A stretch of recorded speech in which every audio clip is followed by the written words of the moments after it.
Salve, salve, moçada! Então vamos à aula 1 de Nós Matamos o Cão Tinhoso, do Luiz Bernardo Honwaka. Bons estudos!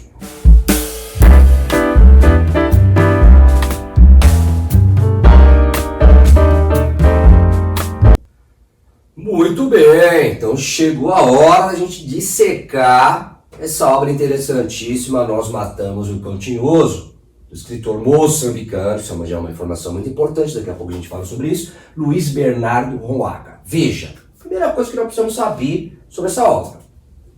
Trata-se de um livro de contos, não se trata de um romance, como por exemplo Quincas Borba, como por exemplo Angústia, etc. Também não é um poema, não é uma obra lírica, como por exemplo alguma poesia, como por exemplo Romanceiro da Inconfidência, como por exemplo Marília de Dirceu. Trata-se de um livro de contos. Então não precisamos discutir o que é isso aí. O que se trata desse conto aí? O que é conto? O que é romance? Qual é a diferença? Veja, você vai ver que é uma coisa absolutamente tranquila de se discutir.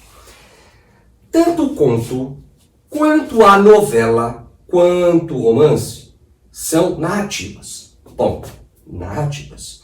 O que vai diferenciar um conto de uma novela de um romance, já que ambos, os três, são narrativas, é a extensão da história que está se contando. Tudo bem? O que é uma narrativa? Narrativa é uma história com início, desenvolvimento, clímax e conclusão.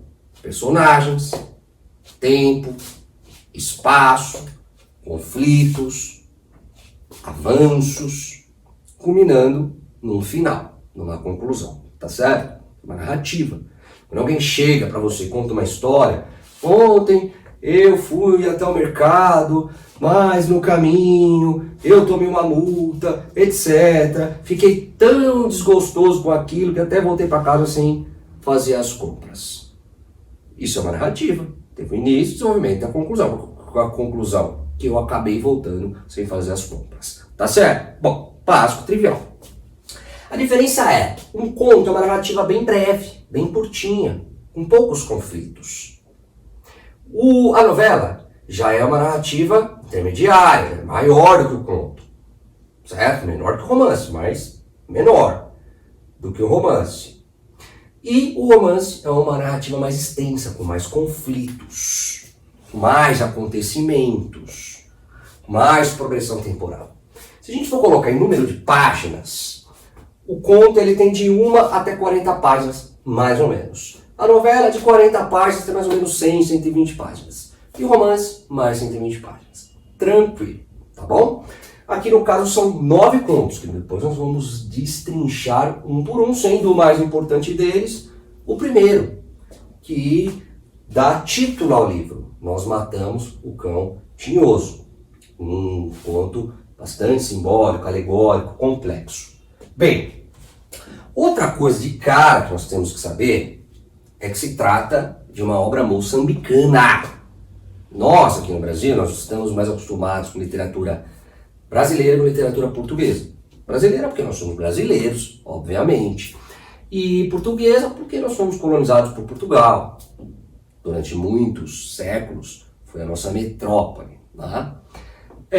Mas há uma tendência na academia brasileira, nas universidades brasileiras, e isso acaba se expandindo para os vestibulares, de valorização da literatura de lugares não hegemônicos, de centros não hegemônicos, como por exemplo o continente africano, certo?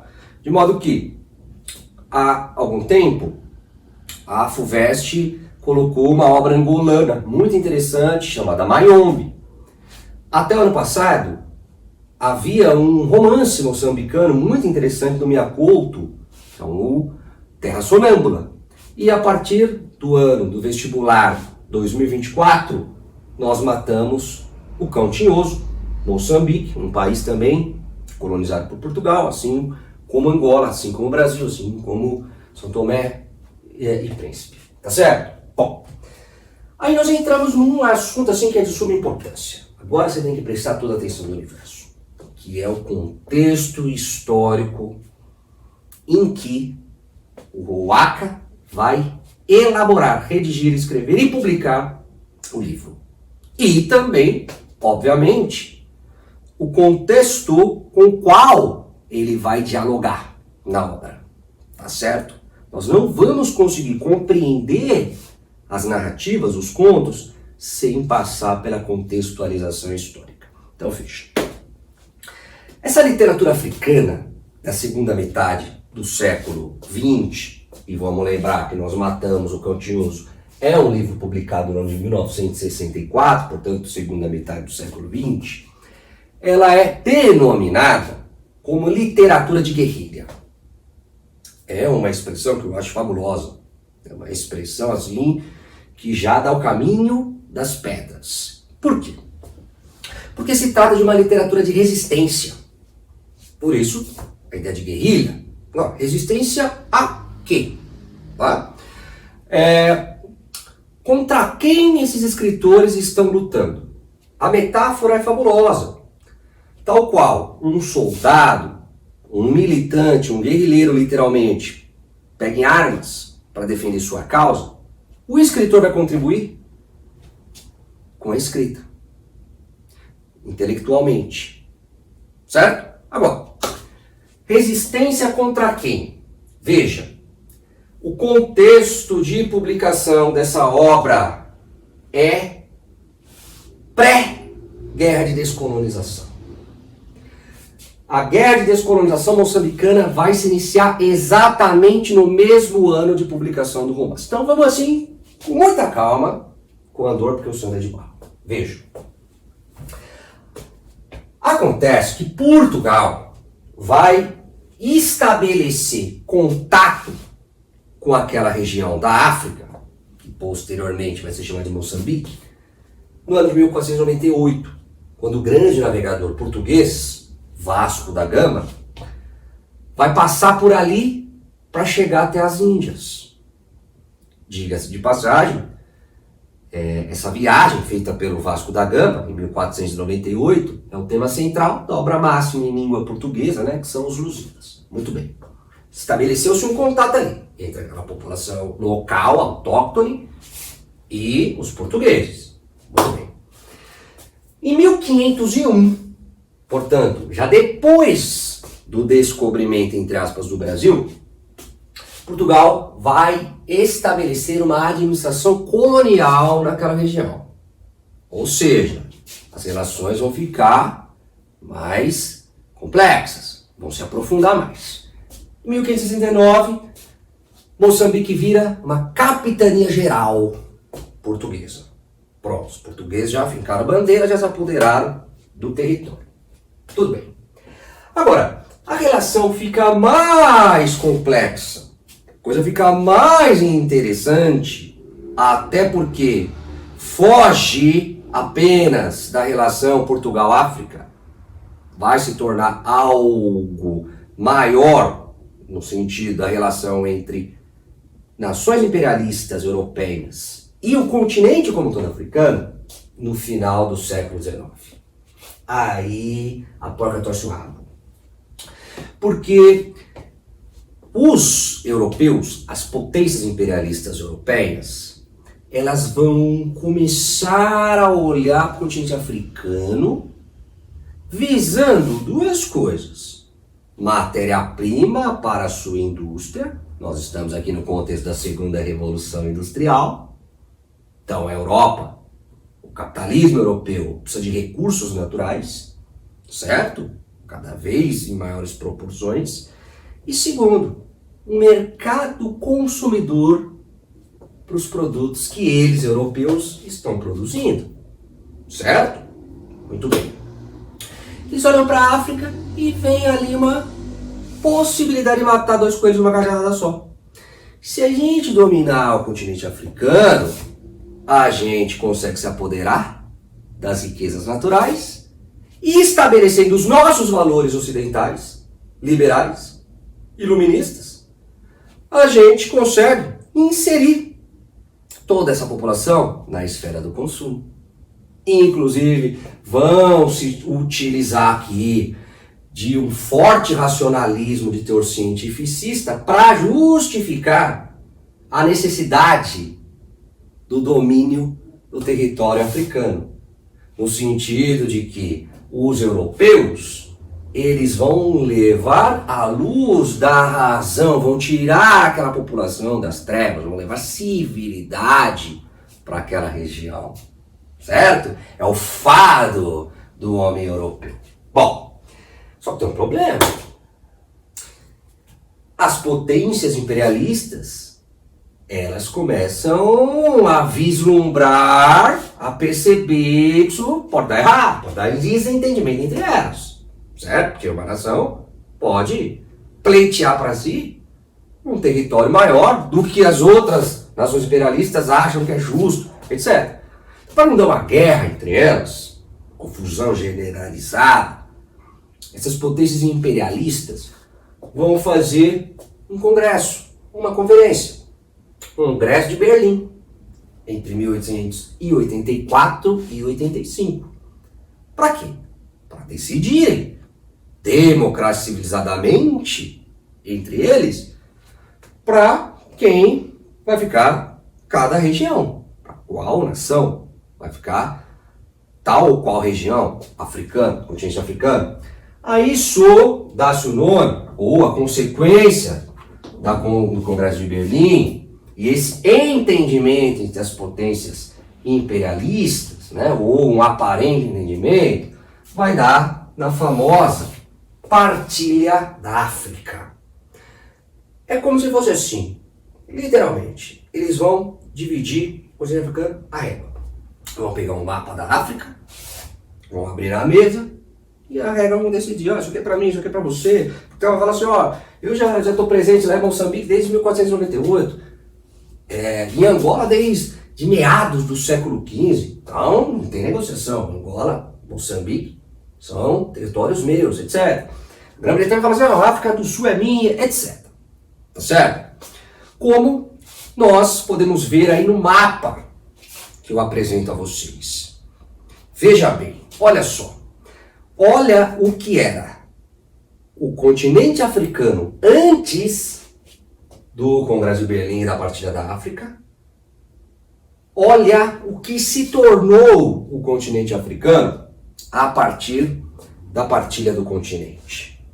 Então veja que a África, o continente africano, era um lugar com milhares de tribos.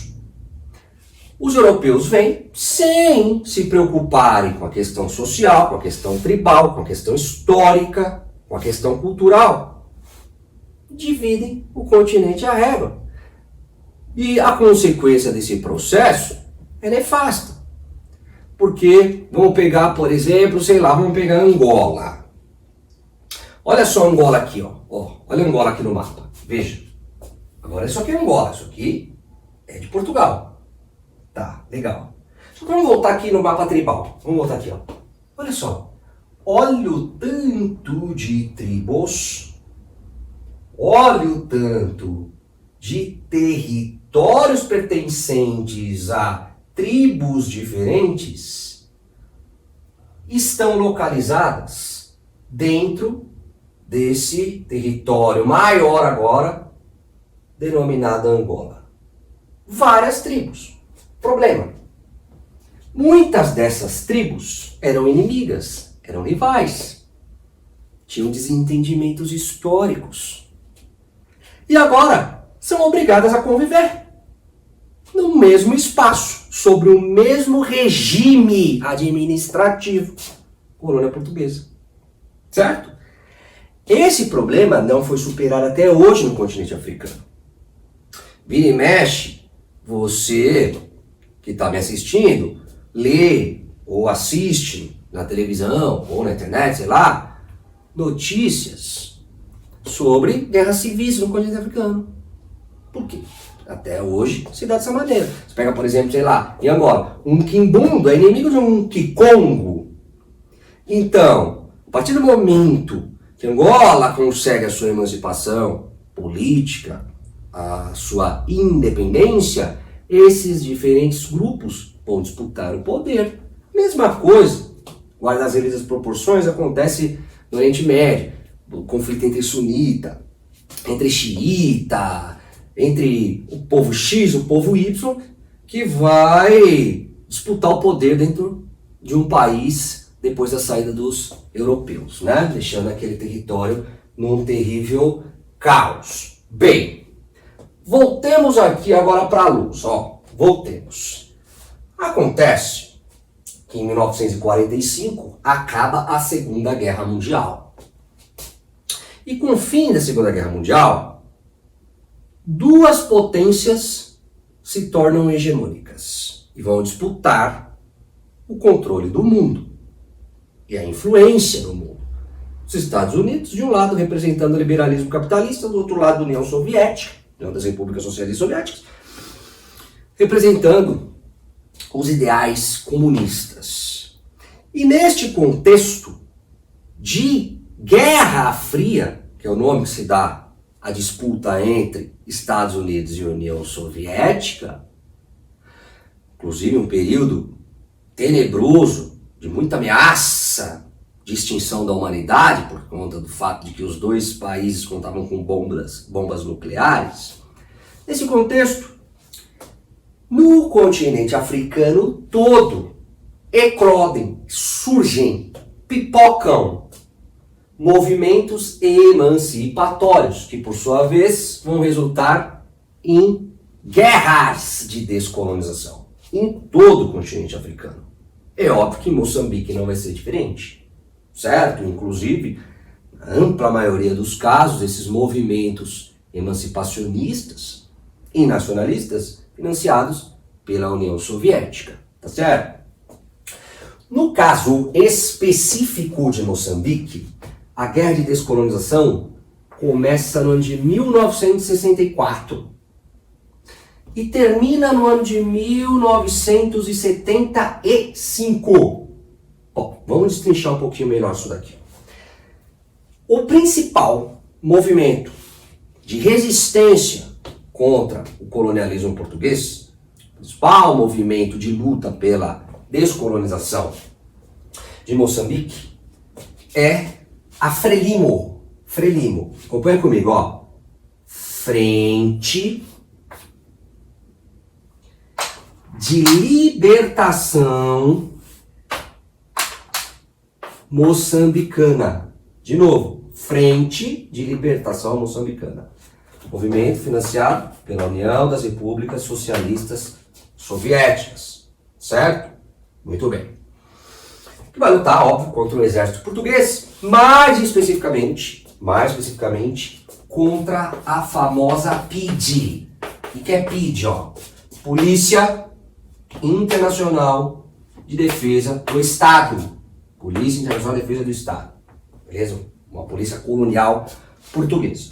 Bom, em 1970, veja bem, antes do fim da guerra, em 1970, morre o ditador Salazar em Portugal. O Salazar, naquele contexto de totalitarismos entre os anos 20, década de 20 e 30 na Europa, o Salazar se apodera do poder em 1933 e vai instaurar o salazarismo. Muito bem. Só que ele morre em 1970, com a cruz aqui, ó, morte do Salazar. Embora ele tenha morrido, o salazarismo permanece, porque o salazarismo é maior do que o Salazar. O salazarismo é um movimento político. Quem vai assumir o poder no lugar do Salazar é um sujeito chamado Marcelo Caetano. Marcelo Caetano.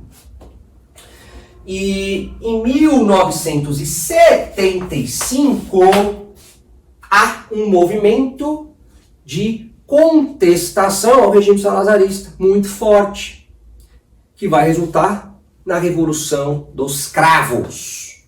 Revolução dos Cravos, em 1974. E aí, em 75, cai o regime salazarista. Fim do salazarismo e democratização em Portugal. Como consequência disso, a política colonialista portuguesa perde força. Completamente. Até porque não pegava bem a defesa do regime democrático com manutenção de uma perspectiva colonialista, certo?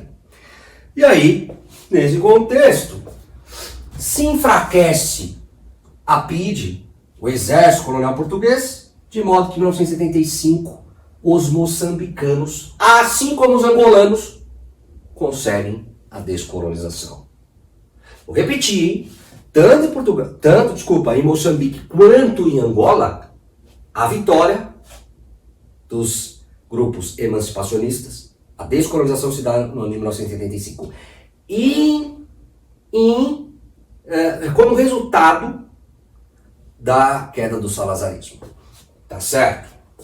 Muito bem. Agora, a obra trata especificamente sobre a guerra de descolonização? Não. Não. O Luiz Bernardo Roaca, ele está escrevendo no momento pré-guerra de descolonização. Ou seja, a partir dos anos 40, sobretudo 50, começam a pipocar, a circular entre os intelectuais a ideia da descolonização. Eles começam a pensar sobre a pátria, sobre o caráter nacional, sobre a identidade nacional e cultural moçambicana, sobre os problemas trazidos pelo colonialismo, sobre a violência, sobre a agressão à pátria, a expoliação da riqueza moçambicana. Ou seja, começa a se organizar uma resistência cultural e intelectual contra a presença dos portugueses em Moçambique. A guerra de descolonização é a consequência de toda essa consciência nacional. Né? Inclusive, o Roaca, ele fez parte da Frelimo. Vai ficar preso 3 anos, inclusive, por conta disso daí. Tá certo? Então, na obra, embora ele não fale diretamente de guerra de descolonização, porque a obra é anterior ao início da guerra, ele vai refletir sobre a identidade nacional moçambicana e, mais especificamente, denunciar a catástrofe produzida pela máquina colonialista. Tudo bem? Então, no próximo vídeo, nós vamos nos aprofundar nesse caráter de denúncia e de definição de uma identidade nacional moçambicana. Até o próximo vídeo. Um abraço.